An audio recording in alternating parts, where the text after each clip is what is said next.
is certain. Tomorrow is not promised. So that's the most important thing.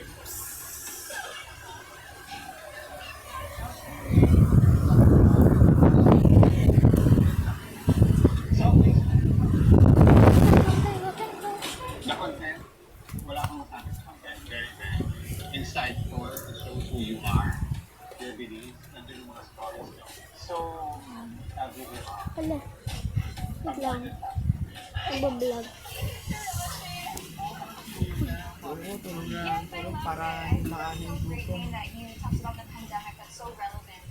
But great job, everyone. I love it. Thank you. I'm so proud of my best.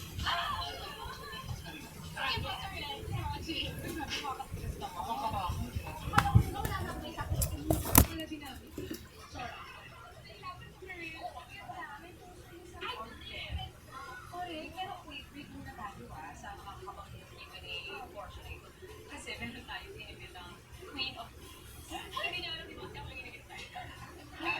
Surprise ko na sa inyo kasi later alamin naman natin yung pageant for Serenas. Ano para makakita? Shopping time for sure makapagbigay din sila sa atin. Bakit ano yan? Nagbablog ako. This May Kasi ilapit ko dito. makakasama natin si Super Serena Queen of Queens, Francine Garcia. Kung pagkabait ka na, hashtag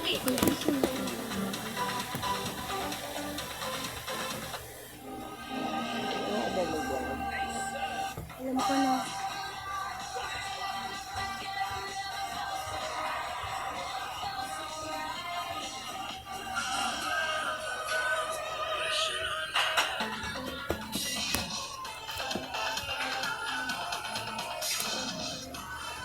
Girl, alam mo, pageant ready na yun. Oh, di ba? Ako din. Ako Ako hindi. na. Ikaw na yun. Ito, pero kulang naman siya. Oh my gosh, ang ganda. Ay, teka please.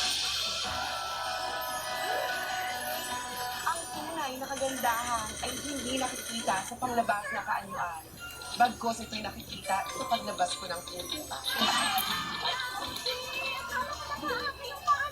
Sobra siya. Teka lang, kung gusto nang nakakalaban Dito ko pa lang yun. Baka ba tutulungan niyo tayo? Mga ka-hashtag Mingos! Super Serena Queen of Queens, Miss Francine Garcia! Welcome to hashtag Thank you so much.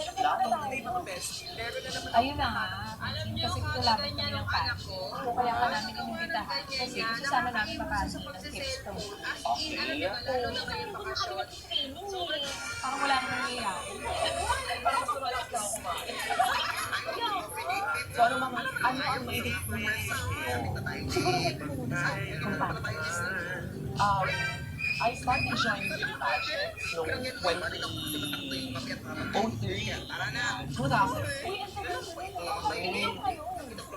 Para mga 16, 17. Pero I stopped na when I was 23.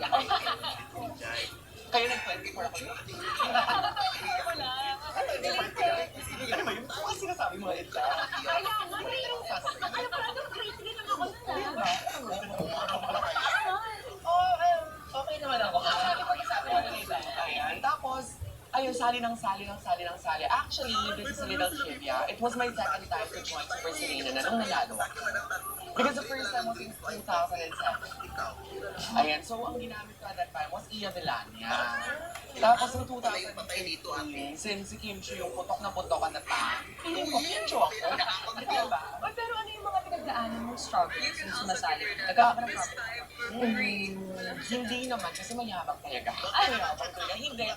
Mahirap lang talaga hanapin yung sarili mong style. Pero present bilang isa pinakasikat na Reyna. Kasi veterana talaga. Grabe daw.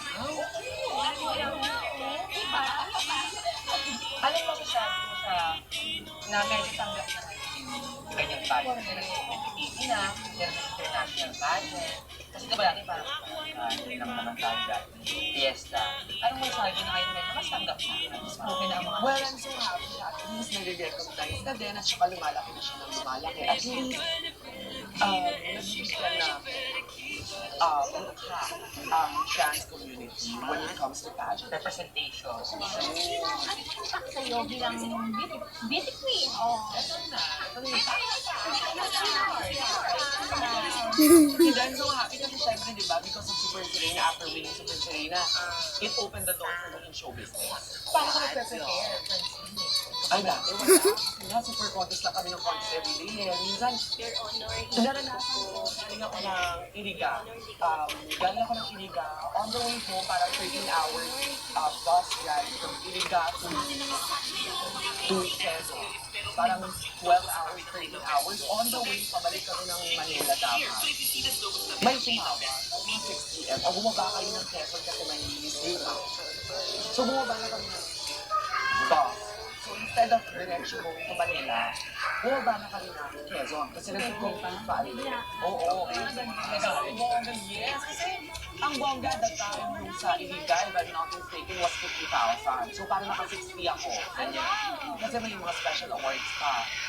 Roblox na kagabayahin ko Sa to. Quezon naman is 10,000. So at that time, parang 2015 bago ako nag-graduate. At that time, Nilagyan mo din ito.